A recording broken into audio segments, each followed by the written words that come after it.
he was asking me like, hey, I'm doing this film, The Smash Machine, thinking about you for Mark Coleman. The first scene when he was all dressed up, The Rock was all in Mark Kerr garb and the hair. I was like, it was kind of easier for me because I'm like, oh, I'm just acting with this dude, Mark Kerr. Yeah. You know, instead of be like, oh, my first scene, I'm saying The Rock. Yeah.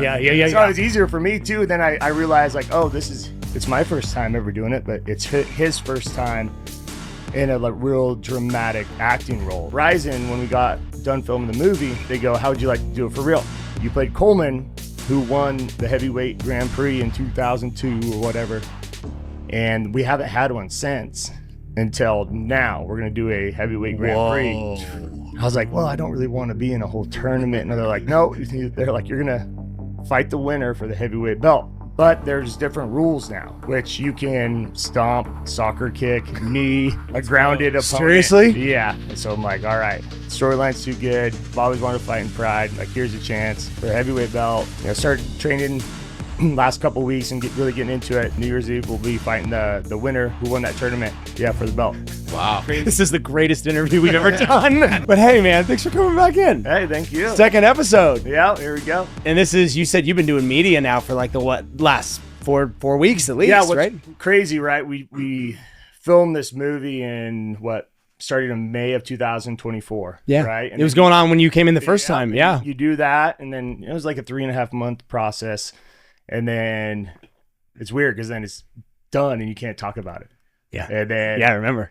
even, in September, they're like, all right, we're going to gear up, September is going to start, middle of September, whatever. And then, we did a big blitz, went all over. I've watched the movie too many times. I never want to watch it again. How many times did you see it? It's all new for me, right? So I'm like, what is a premiere?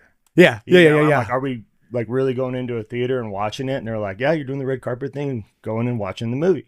Yeah. So maybe Q&A. And so they were all, first time I watched it, I was nervous and shaking my leg in the theater. Like A24 rented out a theater here close before it was out, and family got to go see it. And I just got through it, right? I don't like to watch myself, hear myself. Yeah. Then I was like, all right, liked it, liked the movie, performance was good. So second time I was able to enjoy it. And then you start picking up little things, and, it's a true story. It's really based on a documentary in 2002, I believe. And so our whole thing was like, he wanted it as real as it could be, true to that documentary, and so that's what the mind frame we came in. You see my character Coleman, how he was in documentary, Kerr, all the same things. So we just try to kind of replicate that 2002 Smash Machine vibe. Yeah. Boss Rutten. Boss Rutten's a man. Oh man, we went down the Boss Rutten rabbit hole after we got out of the film. I didn't know any of these. I hadn't seen any Boss Rutten interviews. Hadn't heard about his bar fights. Hadn't heard about any of that stuff, and we just went for it after that movie. We hung out, and we were in Vancouver filming, and up there for like 3 months, and we hung out a lot. And I was a Boss Rutten fan, but now I'm even more. He's calmed down his older age, but I'm hearing stories. Sure. He's younger, but he's awesome. He's probably one of the only guys that could play himself like 25 years later. Yeah. Yeah. Well, that's what it took me a few minutes when he appeared. I was like, wait a minute, he's playing himself? He's like, yeah, I think he's playing his own character. I'm like, oh, that's awesome. Cause you're right. It's nobody could do it better than him. No. Yeah. He's great. And he's so knowledgeable and all that. And to have somebody that was actually there. Yeah, at that time, in that era. We're all pretending based on what we watch, but we can, hey, boss, what really happened here, what was the vibe, what were they feeling? And he was there the whole time through it all. And just for people who maybe are not familiar, what time period are we talking about for the Smashing Machine? When was that? Yeah, I think about 2002. Okay. Yeah. And this was... And it could have been like not late 90s too, know? Yeah. Because they kind of come in on his, when he was fighting like Vale Tudo in Brazil with like eye gouges were fine, headbutts were fine. First thing I picked up on, I'm like, dude, this is crazy. They allowed headbutting. They allowed eye gouging. Yeah. They allowed, when was that allowed? For how long before people stopped letting that happen? Well, that's the funny thing, right? Because the UFC came about I'm trying to think of like the DVD or VHSs back then, like early 90s, right? Yeah. Blockbuster video. Yeah. I think they even showed one they showed a Blockbuster video. You might have fights that go like 40 minutes and a boxer versus, one glove, boxing glove, No weight classes. Yeah. They were just all over the And place. then, Lorenzo and Dana, they all came in and bought it, and that's when they kind of turned it around and whatnot. But but down in Brazil in these Vale Tudo fights, it was kind of like there was no rules, right? I guess you couldn't bite. Yeah, that's it. Yeah. And then you go in and you're like when that guy comes out of the pyramid thing, like that really happened. Yeah. So they tried to make it like true to form. Yeah, it was kind of like a mixture between kind of a WWE and real fighting. Like they hadn't quite found their stride just yet, what they were going to be. And you see those guys, right? They're all, let's be honest, all juiced up. Just like huge 265, just shredded, right? 6'6". Like you don't see that anymore because that's a lot of oxygen for your and drug testing. And drug testing, yeah. As the sport's evolved, but those guys were just like, all right, let's roll. Absolutely no regulation. Just so go. new, right? They don't know. Like, let's be the biggest and strongest as we can. And then like Kerr would get tired a lot, Yeah. And The Rock did a good job of like, it wasn't pretty back in the day, right? And Kerr was the same. He was a striker as a wrestler. So like Dwayne Johnson would, as Kerr, he would sit back in the ring and put his hands on his hips, and we're like, oh, it's kind of like rudimentary back then. And so I think they captured that pretty good too. This episode of the podcast is brought to you by the Superhero Training app. Whether you're in the gym, at home, in the pool, or on the road, you'll find training programs built by elite coaches specifically for you. Every subscriber is automatically entered to win thousands of dollars in equipment giveaways each month and to participate in our group fitness challenges, where you can win custom hand-painted 3D printed superheroes. All of this for less than 67 cents per day. So don't wait. Follow the link in this episode description below and start your fitness journey with us. And now back to the episode. His mannerisms, he seemed to really embody a lot of that. I mean, how instrumental, because Kerr himself, for those who don't know, appears in the last part of the film, literally as him. What influence did he actually have with The Rock in creating that character? Yeah, to my knowledge, they were talking about this like way back, like 2020. Oh, and then COVID happened, and the kind of movie industry kind of shut down for a while, and they've been wanting to make this film on Mark Kerr, and I was just listening to Kerr talk about it, and he's like, cool, like he wants to, but is it ever gonna like happen, right? And so these years go by. He's just talking about how crazy it is that he's standing here now. We're in New York, and it's made and out now, and so they were talking about it, and successful. Yeah, we went and saw it. Now I know there was a little, The Rock's lowest opening night and all that. And we went and saw it. I was like, first of all, the reviews are great. Yeah. I personally thought it was great. You thought it was great. And everybody who who have seen it is like, I have no idea what everybody was complaining. This was a great movie. Yeah. It was really well put together. It's not, one of The Rock's like big blockbusters. And we knew that coming in, right? It's not a film that appeals to families and across the board to everyone. It's not Jumanji. It's not Jumanji, right? Sure. So, he knows that. We all knew that going in, that it's probably not going to be a Jurassic Park blockbuster kind of movie, right? It's kind of a niche little deal and tells that story. And, and for The Rock to jump into this character, and they've been talking about it since like 2020. He's been around the real Mark Kerr, and the real Mark Kerr, he's a huge guy, but he's very soft spoken, and all that. And so I think being around him, like the first scene when he was all dressed up, The Rock was all in Mark Kerr garb and the hair. I was like, it was kind of easier for me because I'm like, I'm just acting with this dude, Mark Kerr. Yeah. Instead of be like, my first scene I'm is with The Rock. The Rock. Yeah. So it was easier for me too. Then I realized like, it's my first time ever doing it, but it's his first time in a like real dramatic acting role, So he was like nervous, getting in his head, getting ready before a scene. So I'm like, all right.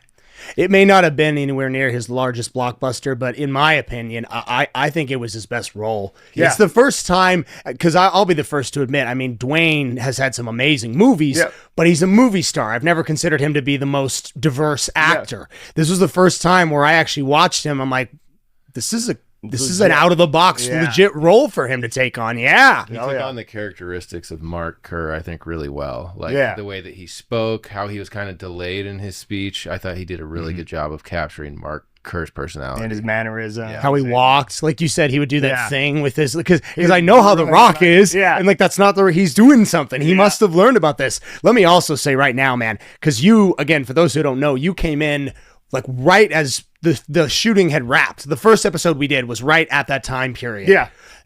You dramatically undersold the participation you had in this role, in this film. I'm like, bro, he's like the freaking supporting actor. This is every bit as much yours as it was Dwayne's. Bravo, man. Seriously. Thank you. It was an awesome role. It was so cool getting so when we when I talked to Benny Safdie, the director, writer, he did everything, editor, he was asking me like, hey, I'm doing this film, the Smash Machine. I'm like, okay, I've seen it, right? And he's like, I'm thinking about you for Mark Coleman. I was like, well, if they follow that, like, the real documentary, like Coleman has a great arc in it, right? And don't want to spoil it, but like he's in that documentary a lot, and so I was like, all right, we'll see how close they play it to the documentary. Way more than just the friend of Dwayne. Like, read the script. I was like, okay, Chip, we're doing it for real. This is your first role. Dwayne The Rock. Yeah. Do you know how many people that try to get into acting, they do soda commercials and they do TV and they do all these ridiculous things just to get a 10th of the screen time that 100%. But to do it on the first go. I mean, dude, seriously, you killed it. It was unbelievable. Yeah, we were having we did a little Q&A for like a SAG deal, so it's all actors in there, right? Yeah. And then the whole thing is like, when's your first like SAG? When'd you get your SAG card? And like get to me, and I'm like, do I have one? Ryan's never acted before. It's his first deal, and all that. And she was basically saying like, yeah, you guys might be a little pissed off at him, but it's not his fault. About 5 minutes ago, I think, maybe. Do I have one? But and the character arc that you portrayed as well. I mean, going from, because people who had not, myself, I had not seen the documentary prior to this. This was all new information to me. I knew who Mark Kerr was. I knew who Mark Coleman, but really just their names. I never knew any of this that really unfolded. Taking it from what would be maybe just a supporting actor to kind of, I mean, again, I assume by the time this comes out, everybody has seen it. Winning the tournament as Mark Coleman. Yeah. Did you know all of that going into this? I mean, you knew what the expectation was? Yeah, I did. And then I was just making sure like they were going to keep it, seeing if they were going to keep it close to the documentary, you know? And so like go through the whole script, right? And you're like, yeah, they're portraying the documentary pretty closely. And so, I wouldn't say like the hero at the end, but like as far as fight wise and winning, usually in movies you can see Kerr like go in his down and out kind of stage and come back and win it all, but his friend Coleman does at the end, There's a lot of emotions going through. Yes. And the way that they didn't, because for anybody who just walked into the theater and was watching it, as it's going, you're like, okay, I get where this is going. He's going to fight his best friend. There's going to be this big standoff. And then you're like, oh no, Kerr lost. Yeah. Whoa, this is actually starting to feel like real life. Yeah. Oh, that's really great. Yeah. Did you get to work with Mark Coleman the way that Dwayne got to work with Mark Kerr? No, not as much. I've met Coleman, quite a few times in the past, but, and kind of in passing and whatnot. And so we did talk beforehand and trying to get in his head, and we're portraying the documentary, right? We're not really portraying other stuff like outside of that. Yeah. If that makes sense, right? It's how Coleman was in that documentary. And he's kind of quiet, reserved a little bit, he's kind of like going through his tail end of his career a little bit, maybe, and then it kind of gets resurrected then, when everybody thought, he's down and out, he's just filler for this tournament, and he goes on and wins it, right? And so like through the documentary, like he's there with his family, so you see Kerr that's going through his addiction, and then to the contrary, you see Coleman, family man, he's working hard to, go win this tournament, and he's like the opposite of Kerr at that time. Pulls his friend out. Yeah, you pulls visit his him in friend the hospital scene, by the way. So that one was, it wasn't Coleman in the actual documentary. Okay. So in the actual documentary, he's in the hospital just like that. And it was two of his different buddies that kind of shot him straight. And, you know, a lot of the words that were in that scene were from, you know, what really happened, but it was his buddy. Got it. So they decided, you know, took a little creative. Coleman kind of pulled him out of that. Yeah. Yeah. What has been the reaction from the fight community over this film? I assume being as tapped into that as you are in your personal life, you've had conversations with a lot of pros over this. I mean, has it been positive? Has it been negative? Has anybody had those things? We did one in Vegas. It was kind of for like the UFC. So we had a lot of like current day UFC fighters there. A lot of them weren't really aware of the story. They know the guys and all that, but maybe they haven't seen the documentary. No kidding. Yeah. Wow. Not a lot of, you know, it's hard to find the documentary and this and that. Like I had to get a link sent to me. Oh. Because I watched it way back when, but I can only find like 3/4 of it. Interesting. Yeah. Okay. So, and now I even try to say, hey, go back and watch the documentary. I can't find it either, you know, now. So I don't know if it got pulled off or whatever. I was going to say, why is that? I don't know. I didn't know if they did a deal where like, hey, documentary has to go down for a certain amount of time where the movie's out. I have no idea. Yeah. But we got a good reaction, you know, talking to the UFC, current day UFC fighters after, you know, just like the feelings in the locker room and, you know, how real it felt. And that's all the director wanted. You know, MMA fans are going to be fickle no matter what. Yeah. You always deal with them. Love them and hear hate Don at the same time. I think it was Don Frye. You hear his comments on and stuff? Why, Kerr? I don't get it. I think the whole thing is he is one of the most unfiltered, just OG guys that you'll ever find on the internet. I would love to see a movie about him. Oh, me too. Yeah, he's done somewhere around Tucson. Yeah. Or Sierra Vista. So's Kerr, right? Kerr's here. Yeah, like in Scottsdale, I think. Yeah. Well, and I loved, I mean, come on. Half the film was in Arizona. It was like in 100%. Phoenix. You're lied to. You think I like Phoenix? Yeah. I'm here because it's funny watching the different, I've watched it 5 times, you know, different places like, all right, LA, Arizona and stuff like that. And that got a laugh when we were here.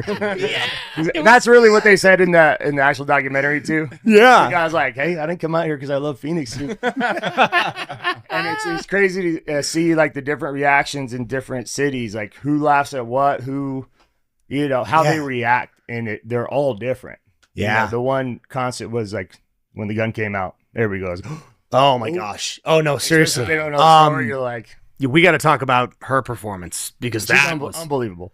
Yeah, how was that? I mean, you last time we were in here, we were talking about who you were working with the best. Yeah, who was that? Let's just answer that in Emily the film. Blunt. Yeah, and she, like, obviously everybody knows Emily Blunt. She's in almost every movie. Yeah, she's unbelievable. Like, Quiet Place, classically trained actress. You know, and she was amazing. She came up immediately when we were there. You know, we had like a camera test, and I'm new to all this. I know Boss. I know a couple of fighters. We're sitting there, and then Emily Blunt came up, and she was like, "Ryan," she's all bubbly. She's like, "Nice to meet you. This and that. Great to have somebody that knows the MMA side of it." Just sweetheart throughout the whole thing. Yeah. And then, you know, and we would talk, and she give me little pointers or whatnot. And then like hospital scene, we did that, and I walk out, and she's like, "Oh, you're a big dramatic actor now," or right? I had no idea.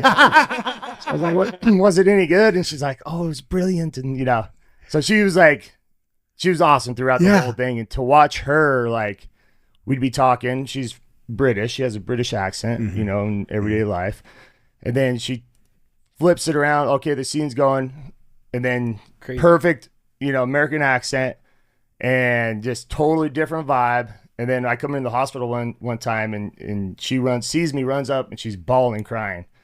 Like, you know, I'm hugging her. I'm like, "Hey, everything's all right, whatever." And they're like, "All right, good." And they're cut. They're like, "I got it. Let's just do one more." So we're talking. She stops. And then I come back out, and then she's just bawling on cue, right? Again. Yeah, again. And we're like, and so we were in the hospital scene beforehand. They were like, we're all talking about it, and they're like, "Yeah, obviously it's emotional. You know, Mark Kerr, The Rock, is crying." They're like, "Maybe we'll get you to cry a little bit and stuff." And I was joking around. I was like, you guys have any bear spray? And they're like, bear spray? For what? And I was like, you might have to hit me with that right before I go in, and I have to just hold it back. I think and the makeup girls were like, we got you. We have these menthol crystals we'll put in your corner of your eyes.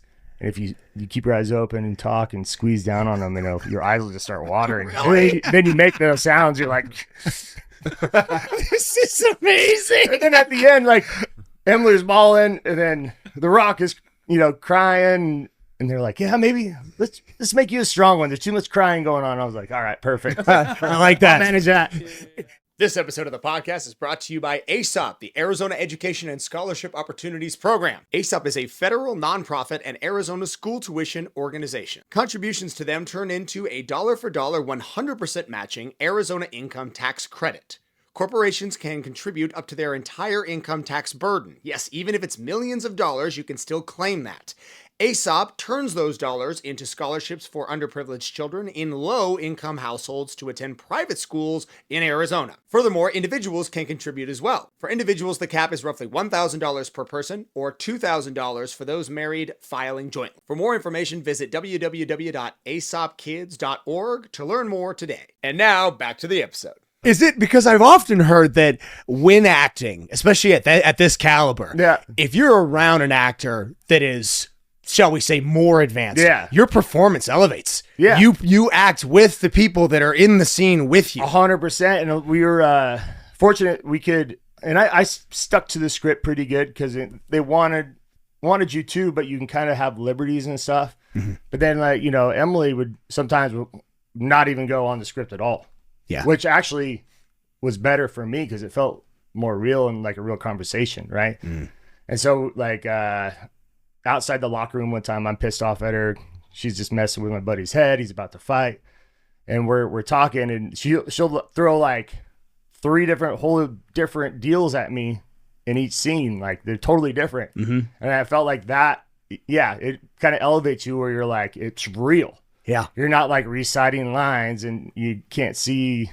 It's kind of hard to do as far as like portray those emotions. But when you can use your own words and put yourself there, like, you're messing with my buddy's head, taking him out drinking before, this and that. I didn't know any of this. Yeah. No one told me this. Yeah. Why didn't you tell me this? Yeah. Exactly. And so she was great. And then, and just her, everything from like facial expressions to like, after the gun deal and they're on the floor, everything feels so goes real. For the pills. Yeah. He kicks down the door. It's amazing watching people like that are masters at their craft do that. You're fighting for your life just to get through a scene just because cameras and that, and she's just going, bah, bah.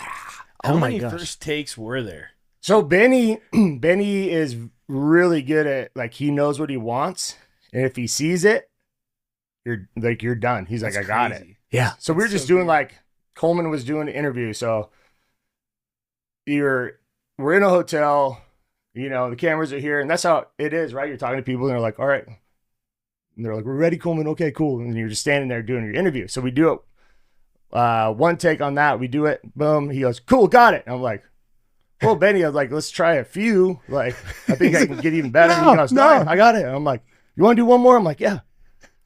I try one more and I just totally fuck it up. And I go, oh, fuck. All right, whatever, Benny. He goes, I told you I got it. I'm like, all right.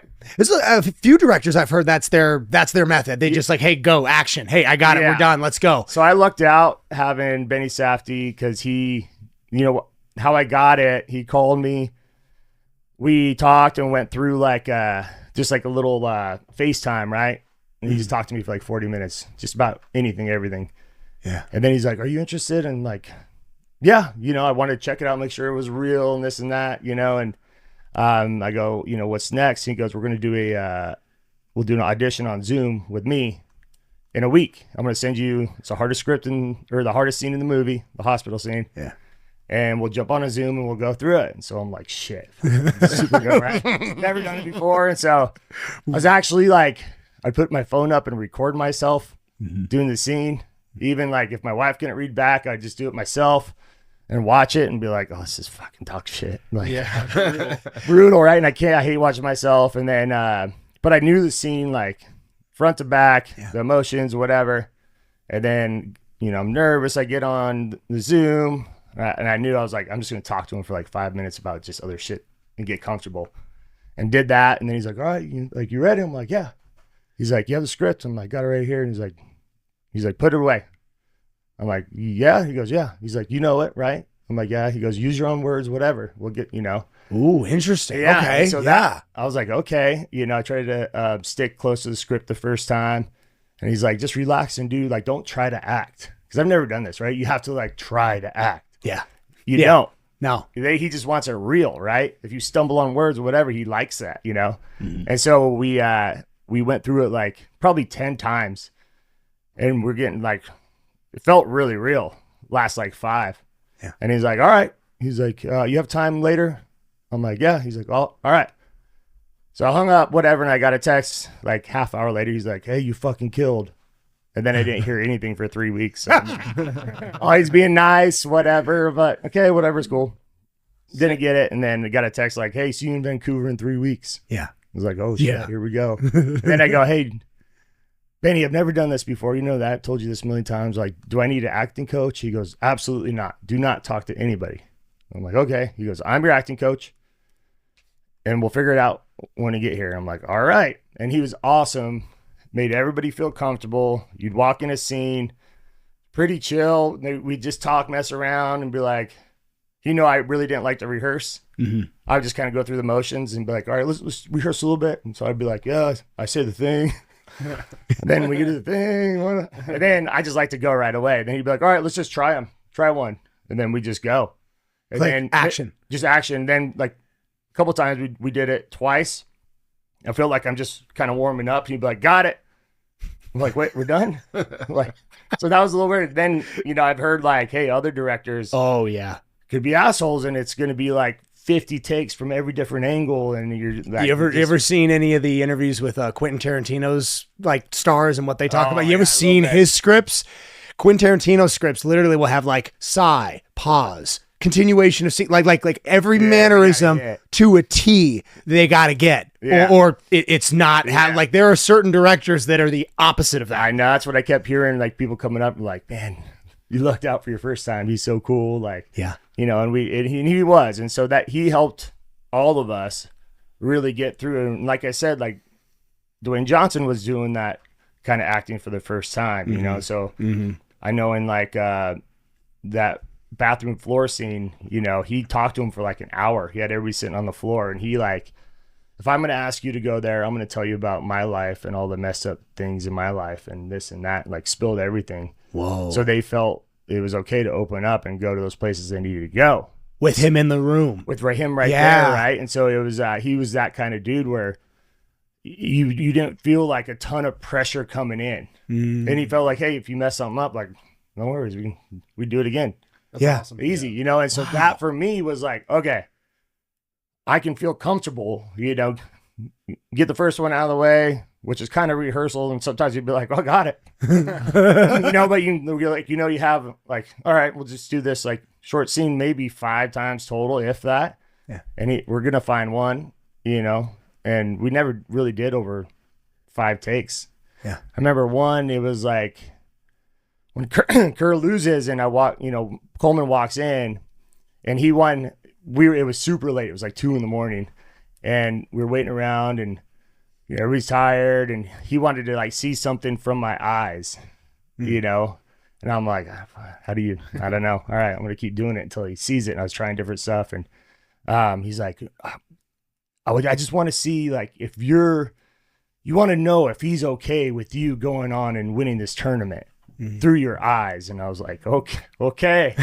And then I think we did 2 more. And then the last one, he's like, perfect, I got it. You did it right there. I'm like, all right, I don't know what I did, but we got it. So that was like one of the ones that kind of, we did a few more than we usually do. Yeah. But he got it. So everything was like, it wasn't over the top. It wasn't too crazy. So I felt comfortable. Well, they say communication is only like 10 to 15% what you actually say, but what you do and how you express it. And I think that's when you're acting, that's under a microscope. You're like, 100%. Oh, okay, how am I going to communicate this? Well, the line isn't actually what's going to do that. It's how am I going to actually it's body language. It's the subtle little things that could make a scene. Oh yeah. And it's and I started to kind of pick up on that watching like Emily and Dwayne, you know, and when I came into a locker room one time and I was like, I'm cornering him, right?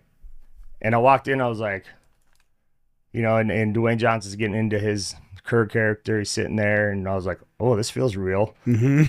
And, you know, we're talking to Benny. He's like, how does this feel in the locker room right now? Like, I'm like, it feels real. I was like, I got goosebumps. Like, he's about to go fight, you know? Is this the one when he's like, he's not having him and he's yes. ready to go? Yeah, and behind the eyes. She's asking, she's like, are you high? What are you doing? And that was I think the most intense scene, other than maybe the gun. Yeah. That scene in the locker room. I was. This is where I'm looking at him like, dude, I'm watching The Rock really act. Yeah. This is like different than what we've seen. That's in the how past. it is, because you're there, but you're not there. You're like behind your eyes, or you have like a stare, right? People are talking to you, and you're just like, yeah, whatever. Like, I'm in my zone.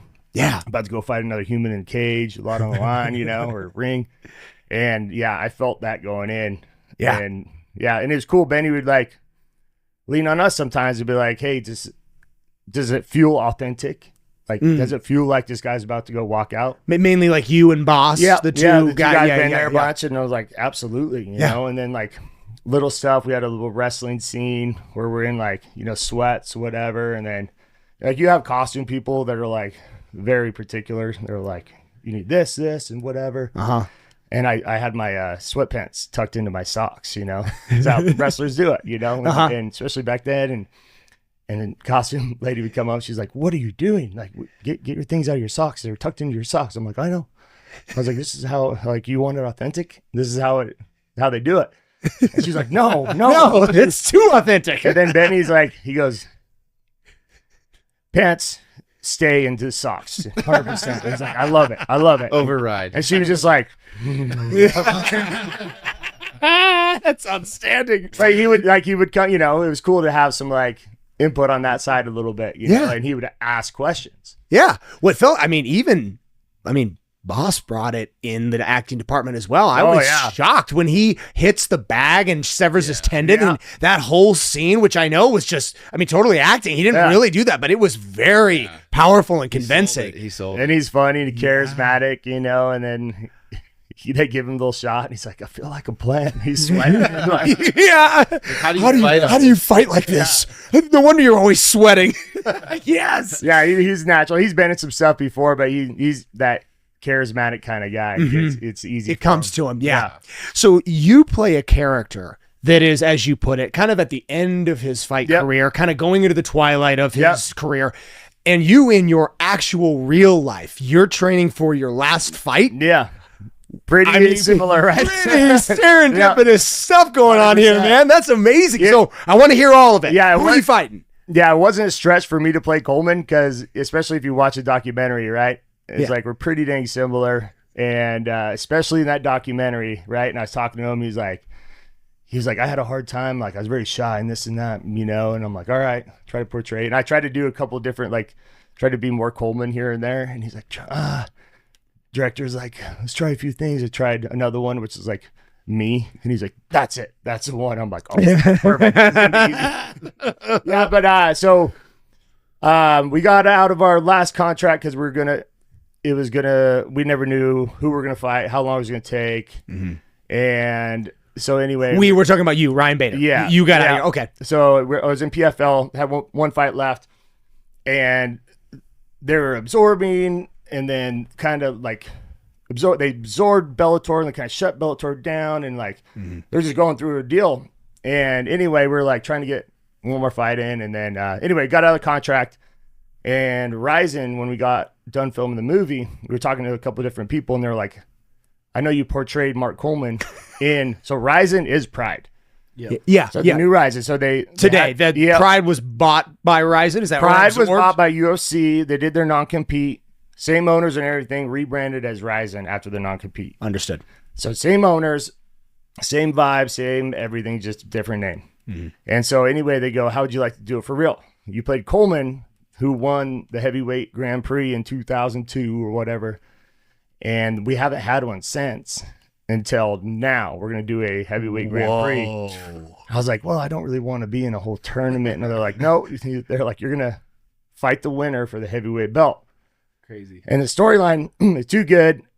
And I've always wanted to fight in Pride. I was watching Coleman fights, obviously, for the movie, and always been a fan. And so I'm like, all right, the storyline's too good. I've always wanted to fight in Pride. Like, here's a chance for the heavyweight belt. And so New Year's Eve, started training last couple weeks and really getting into it. New Year's Eve, we'll be fighting the winner who won that tournament. Yeah, for the belt. Wow. Crazy. This is the greatest interview we've ever done. This is the coolest thing, dude. You fought Pride legends, though. Like Fedor. Like, that's so cool. Fought all those guys. Like, no, it's in a ring. It's in a ring. Okay. Like it is in the just same how does that change things for you? It has for like, I don't know, pros and cons, right? So I'm really good on the cage fence and, but you can't really, like, if you want to go take a guy down, you can't really reach through a cage. You can't, right? So you got to do different stuff. And in a ring, you kind of like reach in there, get a big takedown, whatever. The striking's pretty much the same, but there's different rules now, which you can stomp, soccer kick, knee, a grounded opponent. Seriously? Yeah. Oh my God. Really? So in the movie, right, they say, hey, this is not allowed when you, like, they're face down and you can knee the top of the head. It is allowed now. What? Yeah, so for me, being a wrestler, like, get a front head and arm position and you can knee right there, just like Coleman won the tournament with. Yeah. Stuff like that. And so you see this as a net positive for your style of fighting. If we're on the ground, right? I'm like, that's my position. That I knee the shit out of it. I'm really good there. I'm like, oh, if I get that, dude. Hell yeah. Oh man, it's like recreate that movie scene with Coleman and like knee him in the head and win it. And you're just gonna step in and fight the winner of the tournament for the belt. They already finished the tournament a couple weeks ago. They had finals of the tournament. There's a winner of the 8-man tournament, then we're kind of like. Anyone you want to fight out of that bracket? Do you know who it is? I already know who it is. You know who it is? Who? Can you say who it is? Yeah, I don't know his name, but. He's like a Russian. Solid. Yeah. Can you look that up? See who won? What would he Google? Like who won? Probably RIZIN. Yeah, the Grand Prix winner. I mean, you wouldn't know his name. He's like a Eastern European dude from. Oh, okay. Yeah. One of the stands. Okay, so you're gonna fight one of the stands. Scary. Yeah. Oh, he's got a big beard. Looks like caveman. I imagine. Does he look Dagestani or does he look like Russian? I can't tell. I don't think he's Dagestani. Yeah. Well, he's obviously mastered, or he wouldn't have won the tournament. You know what his specialty is? Wrestling. He's a little bit of everything. Yeah. Which I feel like even in striking, I feel like I'm just a little step up. Even though I'm older now. Yeah. He hasn't fought the guys I've fought. Mm-hmm. When is the tournament in Japan? The final fight. New Year's Eve. New Year's Eve. Is it in Japan? It's in Tokyo. It's in Tokyo. Saitama Super Arena. Sure, you want to go to Tokyo now? Really? So we went to the opening round in May, and they're like, "Oh, this is our smaller show, whatever." And walked in, I was like, "Holy shit! There's how many people here?" And they're like, "Oh, 47,000." What? Wow. It's massive in Japan, isn't it? Yeah. The fan base for this they love professional fighting, they love it. In the movie, one of the scenes that was crazy about Japan was like how they conduct business. Like when The Rock or Mark Kerr sits down with those businessmen, and he was talking about this on Rogan, but he was like, yeah, they just handed me a bag full of cash. Yeah. And they're like, all right, you can just walk out of He's walking out of there with a bag full of cash. That's how it was. And I've heard that from like when I was on Nogueira's team on The Ultimate Fighter, they said the same thing. They'd be like, count it out, here's your cash. And when Kerr on Rogan was talking about the guys in the suits in the other room. Yeah. May or may not be Yakuza guys. I was about to say, you may or may not want to go talk to those guys. Sure, back then. But yeah, they just be like, hey, do you want help walking out? And they're like, you're with your guys. You're like, I think we're good. And then you have, say you have whatever. Like, I remember Nogueira was like, had 250 grand cash. And like, I'd have to give it, hey, a little bit to you. He's like, my sister had it under her booze right here. Like, and just bringing it back to the States? You have to declare it once it's over. Yeah, you have to declare it. Yeah. Big money bag. Yeah. So it depends, and I think Kerr was talking about on Rogan. I guess you can't just be like, yeah, I won this over there. But back then there was it wasn't like, hey, Google me or Google the fights that just happened. Yeah. They're like, where'd you get this cash? And you were like, I fought. I'm a professional fighter. Like I just okay, crazy. Well, and the sport itself did not have the accolades that it has now. No, and so and just tell TSA you're a professional fighter with $250,000 in a bag. And so I mean, it's still kind of like that, but it's more like, do you want cash or do you want to like? How about Zelle? Well, yeah, we're like. We'll do. Can we do an escrow with a guy we know this and that? And they're like, we can do that. Yeah. Well, it's got to be a lot more organized now. Yeah, I mean, across the world, professional fighting is like a professional sport, well, like the NBA. If you wanted to go over there and be like, I just want straight cash, they'd give it to you. All right, figure it out.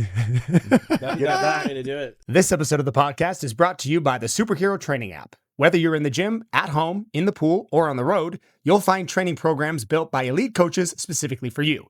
Every subscriber is automatically entered to win thousands of dollars in equipment giveaways each month and to participate in our group fitness challenges, where you can win custom hand-painted 3D printed superheroes.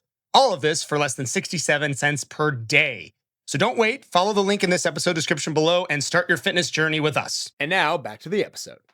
And that's New Year's Eve. And this is your very last professional fight? Is that what you're anticipating? I'm never one to be like, hey, it's my last fight, I'm done. Yeah. Number one, because I told myself I'll never do that because I never want to walk into a fight and be like, this is my last fight. So if you're in a tough fight and you're like, oh, it's my last fight anyway. So, Good point. Because my whole deal was being the other guy where like I can feel these guys start to break and just give them a reason to kind of give up. Right. Really? I can feel it like a bunch of fights.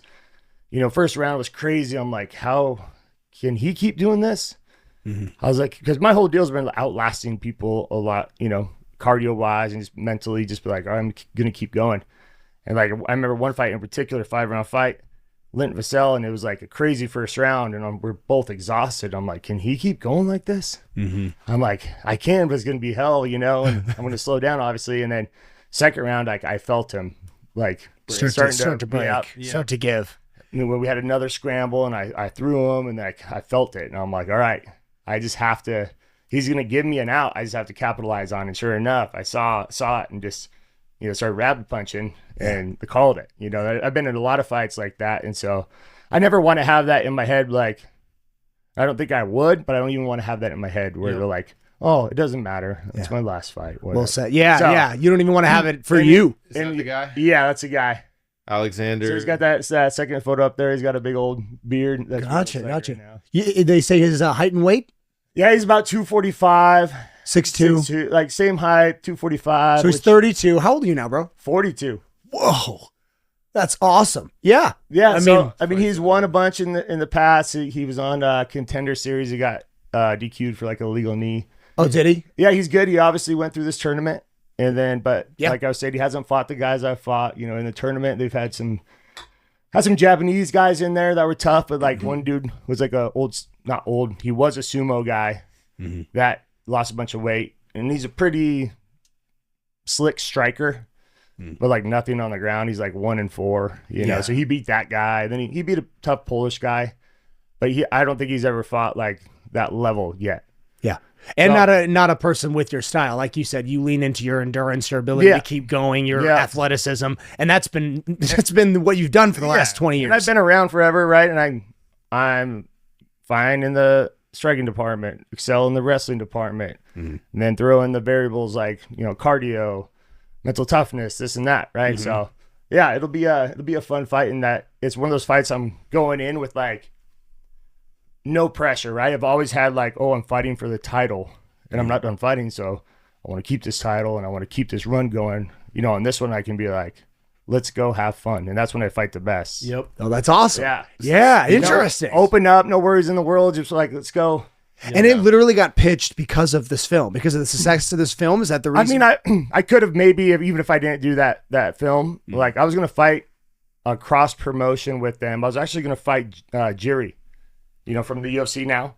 Yeah. Oh, yeah. It was going to be Bellator versus RIZIN. They do that. They were doing that every year on the New Year's Eve card. Oh, that's cool. Yeah, New Year's Eve card is like their biggest card. And so we couldn't get the money right. And even like Scott Coker, who owned Bellator then, he was like, they're not going to pay you what you're getting with Bellator. So it's up to you to decide. I'm like, well, if it's close, and it wasn't close, so we never did it. Yeah. You know, and so it's kind of been the big problem between the two organizations dating all the way back to remember when Bellator was created for that reason. And, you know, and I get that, you know, they don't want to pay somebody from another promotion, right? Whatever. So it's cool now. Like, yeah, maybe after I got out of PFL, it'd be one of those deals. But I was on the fence. I was like, yeah, maybe I'll fight one more time. And I'm always open to like different stuff, right? Like, you want to go beat up a YouTube? what do you think? All right? I'll be open to that kind of stuff. But like, going through a legit training camp, because I'm not going to do it half-assed, right? Yeah. So I'm doing it for real, the best I can. That's what gets old, and that's what you want to retire from, right? If something fun comes up, hell yeah, let's do it. But like the grind. I was just about to say this. We're tentatively doing some design for him. Have you spoken with Jake? No, I haven't. Never met Jake. Never met Jake. No. Would you do a boxing tournament? I mean, would you step into that?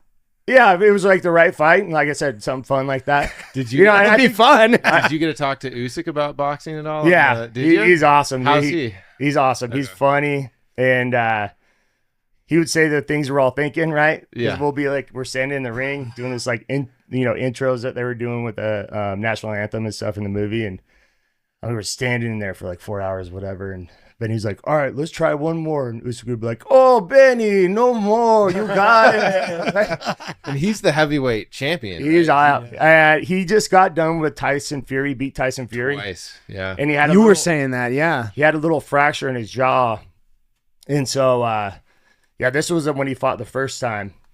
And so he got it from the fight with Tyson Fury? I think, or training or whatever. And so we couldn't move around a lot, but we'd kind of mess around, like shadow boxing and stuff. It's cool. You know, he's got a different style, and definitely his jab was super fast and stuff like that. And then we fought in the end and got to do like, it's all choreographed, right? And you know, but what you see in the movie actually happened in the fights.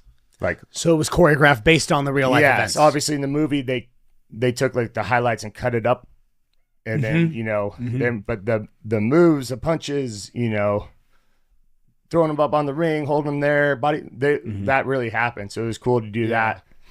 It was another thing I noticed about the film was really well done. The fight scenes. The fight scenes were concise. Yeah. They weren't. Yeah. That was one thing that I mentioned to him. I liked that this wasn't just a replication of Rocky, a replication of Warrior, where it's like, all right, let's take 25 minutes and watch this fight. Yeah. No, it's like, show me the highlights. Fight is done. The Rock lost. Whatever. Yep. And it was just well done. So that could go both ways, right? Like, people that critique the movie are like, they want to see the action. They're like, we want to see more fights and this and that, you know? But like, if you know the Safdie brothers, like, that's not them. You know, they have a different style, and and I mean, they portrayed, you know, the real life Smash Machine documentary, all that, like, perfectly. They did. No, it was really well done, man. Sweet.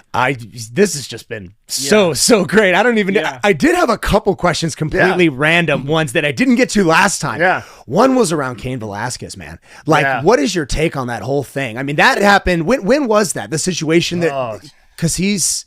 I mean, 4 years ago? 4 years ago, yeah. Because that was one. I remember I was kicking myself after our first interview. I'm like, dang, I should have asked that. Yeah, you know, I'm a father, right? I have, 2 boys and a girl, you know, and if anybody doesn't know the whole story, basically was happened. They were dropping his 4-year-old son off at a daycare that was in a lady's house. And she had like a 45-year-old son that was there, not a part of the daycare at all, not an employee, that at the end of the day was doing stuff to his 4-year-old son in the bathroom. And when, you know, talking to the son, all that, it happened over he got pulled in the bathroom over 100 times. Right? So they called the authorities. Authorities went, grabbed the guy that was doing that, 45-year-old son, took him in, and then he was released the next day. And so Cain, obviously being a father, you know, grabbed his pistol, ended up following these guys, tried to run them off the road, ended up, you know, he shot into the car, you know, hit the stepdad, I believe, in the arm, you know, and then put the gun down, waited for the cops, and he got arrested, you know. And yeah, people can judge whatever, but you have no idea what's going through your head at that moment, you know, with your children and whatnot. And a guy just got released. So, and I know Cain too. Yeah. You know, he's a big, scary looking guy, intimidating looking guy, but he's a sweetheart, you know? And yeah, so anyway, he did 9 months in prison. They wouldn't give him bail. He finally got out on bail. And then I actually saw him after he got out. He's good spirits, you know, and he was saying, you know, he's reading a bunch in prison, this and that. He's like even more like gentle than what he was, you know, and he just had a good outlook. And then anyway, they went to trial and he got 5 years. But then you look at that and go, wow, that's a lot. But, you know, by the time, you know, they're taking his 9 months into account and a bunch of stuff, he might do like year and a half maybe. So it's not too bad. Where is he at right now? I forget where he's at. It's not too bad. And on his Instagram, he has a guy kind of running it. And because he's serving his time as we speak. Right now, and he's doing a lot of breath work in there. And you kind of, if you go on his Instagram, somebody's running it. Somebody's you know, taking pictures of him and stuff, and set it outside, and somebody's posting for him. But he's doing good, you know. It's just a weird situation that, you know, like I said, people can judge, but they don't know, you know, the mind frame. You know what you're in right then and there. And like I said, I know Cain, and he knows what he did. You know, was, I guess, you know, at the end of the day, wrong. Maybe I don't know. Wrong for this day and age as far as like the justice system, right? I don't think it was wrong. I don't think it was wrong either. You know, I think you could have an open dialogue and get the room you're definitely on your side. Get arrested, right? Yeah.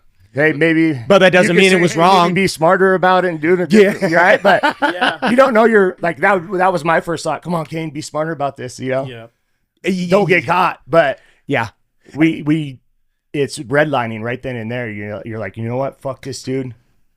I don't care what happens to me because you're not going to get away with this, right? I think that's all fathers would feel. You know, all good fathers. But yeah, and so, you know, I guess it's just one of those deals. He's going to get through this pretty soon here, and then he can continue on with his life. Yeah, because obviously last 3-4 years, if he wasn't in prison, he's thinking about going to trial. What am I going to get? Am I going to get 40 years? Or luckily it was like, hey, he might be out pretty soon. Attempted murder. I mean, you could definitely get 40 years for that if 100%. The DA wanted to. Yeah, in California. Is that? Oh shit! It was in California. That's right. He's in California's correctional training facility in Soledad. That's where he's at right now. Yeah. And he's there for how much longer? Like, how much longer does he have right now? No, I would say probably, you know, this is me just talking out of my ass, but I remember reading something. He could potentially get out like this spring, you know, with his time served already, because they're taking that in account. The 9 months. Then good time, because he's been, you know, model prisoner in there. And so, I mean, do like a year and a half, 2 years max, I think, and then he can put it all behind him. Yeah, March 2026, he's eligible for parole. Oh, so he's almost there, man. Yeah. Well, that's awesome. Sweet. Well, yeah. And he's doing good things and he's keeping himself busy, you know, and it looks like he's happy. Like I said, go to his Instagram, you kind of like follow his journey a little bit. Well, he could really use this to, you know, target the offenders, target the offense in a positive way. Yeah. In a way that is actually really going to be supported by society. Make some changes. Like reform laws in California. I mean, God knows they need it. Like, what kind of, he got released? How do you get released? Anyone want to talk about that? Happened to that guy, right? I don't know if I think when Cain went to jail, he was still out. The perpetrator, right? What happened to the guy who touched his kid? I think he had to go, he had a trial coming up or something. And then it's just you know. Look, I get it. I get why. I mean, look, Cain had to get something. Yeah, 100%. You can't have people just doing that. But at the same time, again, I think if you were to bring it up to a room of guys, they don't have to know Cain. They don't even have to be a dad. Yeah. They would understand. Like, I get it, man. Like, I get where your head's at. I would do the same exact thing. No, that's so terrible. Like a lot of people, even the judge, they look at Cain and they're like, no bail for you, right? Even though they don't know him. The scary looking guy. He's a pro fighter and this and that, but you get to know him like he's a sweetheart. He's goofy, likes joking around, you know, and I think he got pigeonholed in that a little bit. But, you know, at the end of the day, look at the positives. Like, he didn't get 30 years. He did get 10. You know, he got 5, which translates to 4 and change. And he's going into eligible for parole in March, right? Yeah. It's easy for us to say when we're out here, you know, that it's not a lot of time, but you know, he kind of knew the drill going in, and I think it's the best case scenario. Yeah, for sure. And I think if he can use it, if he can actually take it, further his career, and he will, about others, and listen, I mean, I'd love to meet him. I'd love to talk to him about it. It'd be a great. I mean, I want to get that out, man, because people need to hear about that. That's a big deal. Yeah, we'll get. I'll hook you up with him. You know, once he gets out and gets settled, because he's you know, people have to hear his side and get to know Cain too, and that hasn't been spoken yet. Unfortunately, I don't feel like no, hasn't. Yeah, it would be nice to like hear what was going through his head, even though we all kind of could put ourselves in that situation and be like, I get it. Yeah. Right. But to hear it from him. Yeah. Yeah. And the circumstances are very different. You get a lot of violent offenders within professional fighting, and some at the time I'm thinking like that. Remember that Christy Mack thing that happened with that War Machine? That crazy War Machine, that crazy asshole. Oh my God, dude! People hear that and they think like, oh, it's like that. But that's not. That was an extreme case by a very unstable man. Exactly. Reading about that, seeing her face, like what he did, dude, it was rough, man. It was rough. Yeah, Cain's not that dude, not at all. Yeah, no, but yeah, man, this has been just so cool. It's so great to see everything you're doing and how everything's just killing it. Yeah, man, and things aren't stopping. Fun. Can't wait to see the last fight. And thanks for coming in again, buddy. Yep. Yeah.